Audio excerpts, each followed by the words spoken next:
All right, good morning. Let's head out to Cloud 9.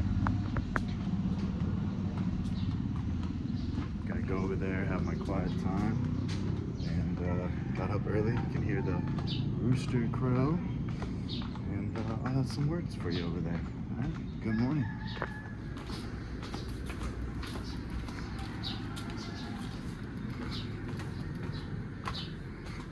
Morning. Good morning, sir.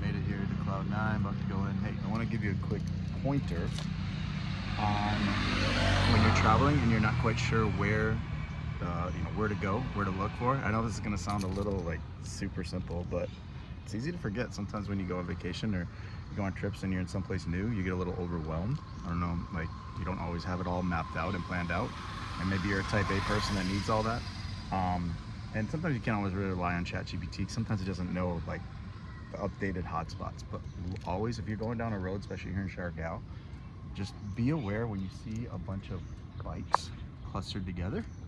It's a really good sign that there's probably either lodging or some kind of activity there. The locals, people that have been here, that they'll know about. Okay, so that's just something, just a food for thought. I know it's super simple, but just be observant. Be observant, like where are there a cluster of bikes where you're like, oh, that's random. Why are there bikes just randomly in that area? There's probably a springs behind there. There's probably some kind of fun activity. It could be like a hangout spot. So just food for thought. Hope that helps. I'll have more. All right, let's go over to Cloud 9. Views incoming. Gonna go over there, have some Bible time, some prayer time, some meditation time, some manifestation time in faith. I know that is so overused, manifestation, and really all that is faith in your higher power, in God Almighty, to be able to work things out on your behalf according to His plan, His word. So we'll talk more about that in detail later, or you can just purchase my program at pestorspointers.com.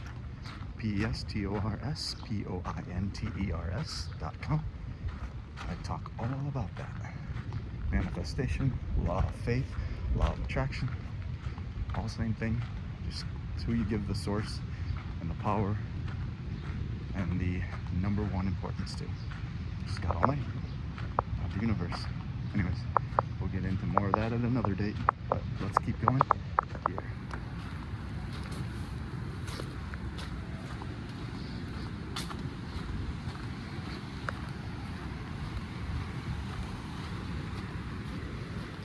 So peaceful.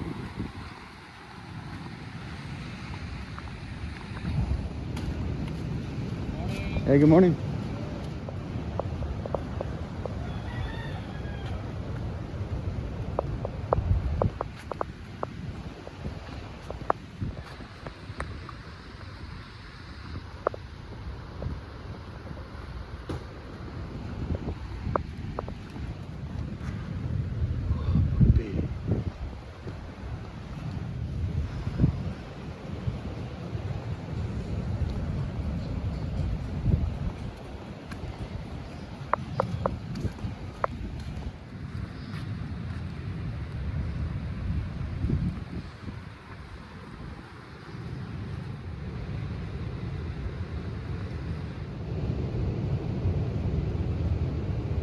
All right, recently I did a poll online asking what do you guys want to hear, what videos, what advice, and this one goes out to one of my dear friends in California. I'll leave her name nameless just because I don't want to embarrass her, but she had asked like, hey, how can you afford to travel so much? How are you able to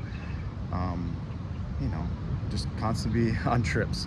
And the truth of the matter is, this is for me, this isn't for everybody. Obviously, we all know people can work remote. I have my own business. I sell products at pestorspointers.com.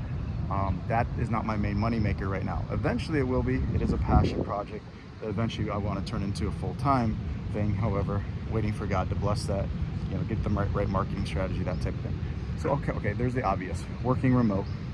The other one is you could work contract work where you work jobs for a few months, years, save up, and then go. I tend to personally work really hard for like a year and a half, 2 years, take my like 2 weeks vacation or whatever maybe, and then once that job goes away, in sales and recruiting, because you know that's a shelf life. Usually got about 2 or 3 years of recruiting, and I think in the person that asked this, I think she's a recruiter as well. But typically, I just save a lot of money. I just save it, and then when I leave, obviously, then there's a time where if I don't know, just for whatever reason, it's always worked out to where I get an unemployment, where it's kind of a mutual decision to part ways. And I don't try to sabotage it, just ends up happening that way every 2 or 3 years. And then so I'm able to kind of get the unemployment, plus I'm able to still, you know, pick up side jobs, odd jobs, still work a flexible part-time restaurant job that I can go there, save a bunch of money and tips, and then go travel and sustain with that and the unemployment. So that's been basically how I've done, kind of always have a side gig, and then also being able to save money. You know, eventually the money starts drying up, and so then you have to go back and work hard so you can play hard later. So that's kind of how I live my life. I mean, really, it's only just me and my dog that I have to worry about, so I don't have kids or a family or anything like that I have. And then when I go to places like in Asia that are very inexpensive, you know, for the most part. So I guess that's my advice on those things, how I do it.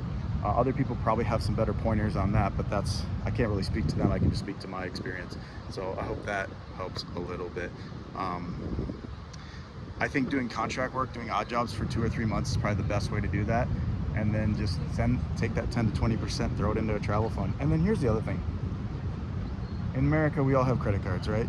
I don't advise going into credit card debt. However, I also say if you know you have something coming up and you can just pay it off in a few months, there's that. You can take out these low interest, or you don't pay for 60 days, 90 days, something like that sometimes.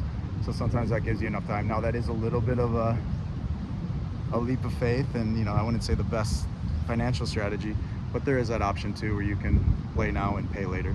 So those are just some thoughts. I don't necessarily say that was probably a last resort one, but that'll free you up to be able to travel for a little while.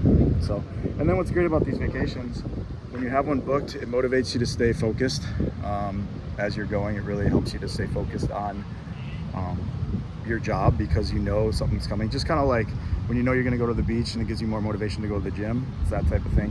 So always have a trip planned 3, 4, 5 months in advance, or I don't know, even a month or two, whatever, something to give you that extra motivation to keep you going through those long winter days, long summer days as well. So hope that helps on those pointers for travel. Just my experience. I'm sure other people have much better advice than that as well.